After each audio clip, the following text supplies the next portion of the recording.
many of the products that enter the US, let's say made in China, would have many components that are actually made in other countries in those, right? If you use your iPhone or you use your laptop, there's a lot of input from other countries, including the US itself. And so if we try to adjust for those inputs from other countries, you'll find that the US trade deficit with China is not as big as the headline data says it is. Take the iPhone X, for instance. The cost of all its components is $370 US. The panel from South Korea costs $110, and the chip from Japan, $44.50. China's final assemblers and battery suppliers earn just $14.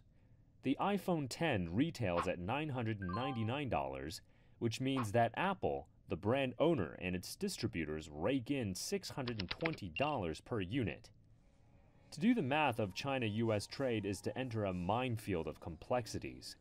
For one thing, many of the foreign brands produced in China are also sold in China, a fact that is not calculated in US statistics. If we calculate this not by the region, but by the ownership or by the nation, that the so-called trade imbalance will reduce dramatically. For example, Hollywood films raked in some $3.4 billion in China in 2017, but Chinese box office films in the US were negligible. Doing the math in a way that's more straightforward and true to the facts looks like this. Take 2017 as an example. US statistics show its trade deficit with China stood at $375.2 billion.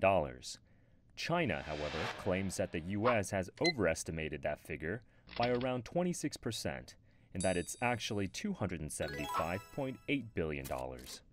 Neither figure includes the services trade. According to the US Commerce Department, America enjoyed a service trade surplus with China in 2017, which surpassed some $38 billion. If we deduct this from the total figure, the US deficit with China would go down to $237.8 billion. In 2017, 57% of China's trade surplus with the US came from foreign invested enterprises, and nearly 60% from the processing of imported components. Some experts believe if these factors are taken into consideration, the US trade deficit would be halved. Besides China, the United States also operates a large deficit with many other trading partners. Among them, France, Germany, Italy, Canada, Mexico, Japan, and South Korea.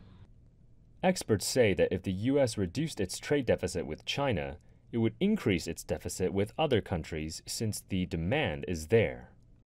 But the mistake is, when fewer products come in from China, America will start to import products from other countries. It could be Singapore, it could be Bangladesh, it could be Europe, it could be Australia. America's trade deficit, overall trade deficit, will actually not fall at all. But the appearance of who is responsible will change. Will then be a South Korea problem, or an Australia problem, or a Germany problem, or India problem.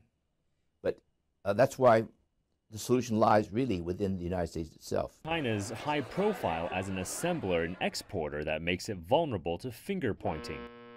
China has a particular position in the global trading system which makes it vulnerable to criticism in the US, in Europe, but also increasingly in India. China is part of the Asian supply chains. A lot of products come together from other countries. China puts them together and then they are shipped to the US, to Europe and to India.